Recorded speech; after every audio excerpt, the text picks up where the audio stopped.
जो खुदरा विक्रेता है 2 किलो मछली मारता है और चौराहे पर बेच लेता है, 4 मुर्गा काटता है और अपनी जीविका के लिए साधन उपाय कर लेता है। तो इस किस्म के मछली बेचने वालों पर, मुर्गा बेचने वाले पर, खुदरा मांस बेचने वालों पर इस तरह की प्रतिबंध नहीं होनी चाहिए। जिनको खान पान की आज़ादी है देश में, दस्तरखान पर पहरेदारी नहीं हो, 4 मुर्गा काटने वाला लाइसेंस लेने आएगा क्या? कि जो भी घुसपैठ है कमर में रस्सी लगाओ और उसको भेजो। घुसपैठियों के हितैषी हम लोग नहीं हैं। नमस्कार, मेरा नाम धीरज शर्मा है और आप न्यूज़ हाट देख रहे हैं। AIMIM के जो विधायक हैं वो नाराजगी व्यक्त करते हुए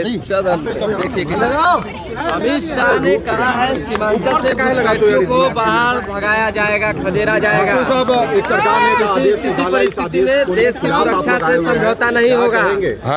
देश की सुरक्षा से समझौता नहीं होगा। कह रहे कि ये आदेश सही नहीं। मैं कह रहा हूं कि आप बड़े बड़े स्लॉटर हाउसेज हैं, उन पर ठीक है पाबंदी लगाइए, लाइसेंस लीजिए, टैक्सेस वसूल कीजिए और ज्यादा लगाइए।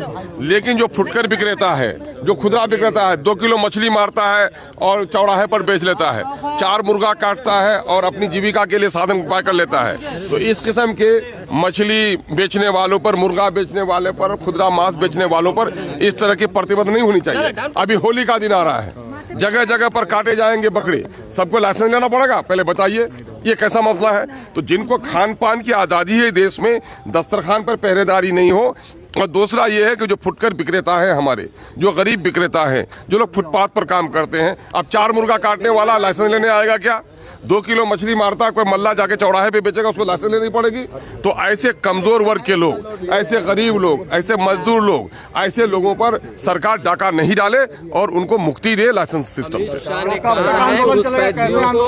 भाई हम सरकार, आज सदन का आखिरी दिन है, हम लोगों ने सदन में भी बात उठाई है, देखेंगे हमारे गरीबों पर, हमारे दलितों पर, हमारे पिछड़े लोगों पर, जो लोग ये कारोबार में जुड़े हुए हैं, अगर सरकार की लाठी चलेगी तो संघर्ष जारी रहेगा। खाली होगा सीमांचल से जो भी घुसपैठे भागेंगे, कुछ अवैध जो मकान। अरे भाई हम लोग तो कब से कहते हैं कि जो भी घुसपैठ है कमर में रस्सी लगाओ और उसको भेजो।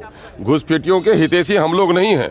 हम लोग तो खुद परेशान हैं कि वहाँ बिहार, बंगाल के घुसपैठिए कम हैं, बांग्लादेश के, बिहार के दूसरे जो लोगों ने जाकर के पूरा कब्जा कर लिया किशनगंज में। किशनगंज की जनसंख्या नहीं बढ़ रही है, बल्कि वहाँ शांत स्वभाव के लोग रहते हैं, सौहार्द है, अमन है, चैन है, जिसके नतीजे में नौकरी करने तो घर वहाँ बना लेता है, कारोबार करता है तो घर वहाँ पर बना लेता है। तो इसकी वजह से वहाँ की आबादी बढ़ रही है। अगर बांग्लादेशी घुसपैठिया है तो 14 से 15 सालों से ये सरकार केंद्र के में है और अब तक क्यों नहीं निकाल पाई? मैं ये कह रहा हूँ कि गुज़िश्ता 21 सालों से ये सरकार है बिहार की, क्यों नहीं निकाल पाई? फिर बॉर्डर एरिया सिक्योरिटी फोर्स है, उनके आर्मी के लोग हैं, SSB के लोग हैं, ये लोग आखिर क्या कर रहे हैं? मैं समझता हूँ कि अपनी नाकामी का खुद ही वो ऐलान कर रहे हैं कि मैं इंटरनल सिक्योरिटी में नाकाम हूं। इसका मतलब अगर वहाँ बांग्लादेशी है तो इंटरनल सिक्योरिटी में नाकाम है ये।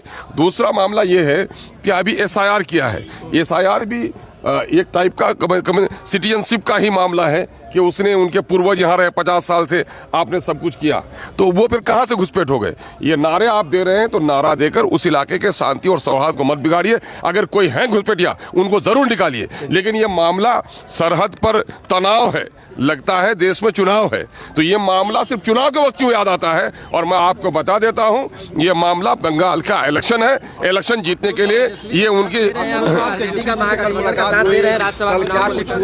भाई आप लोग साक्षी हैं, गवाह हैं आप लोग, कि सबसे पहले मैंने निवेदन किया है और अपनी उम्मीदवारी दी है कि मेरे पार्टी के आदमी को उच्च सदन में भेजा जाए, चूंकि वहां पर सांप्रदायिक शक्तियों के सामने में सीना खोलकर बोलने वाला शख्स नहीं है। और हमारी पार्टी का ये मामला रहा है कि बैरिस्टर असदुद्दीन ओवैसी साहब लोकसभा में जिस तरह से दलितों के, वंचितों के, शोषितों के, अक़लियतों के और फ़िक़ा परस्तों के खिलाफ आवाज़ बने हैं, एक आवाज़ उच्च सदन में भी, राज्यसभा में गूंजनी चाहिए।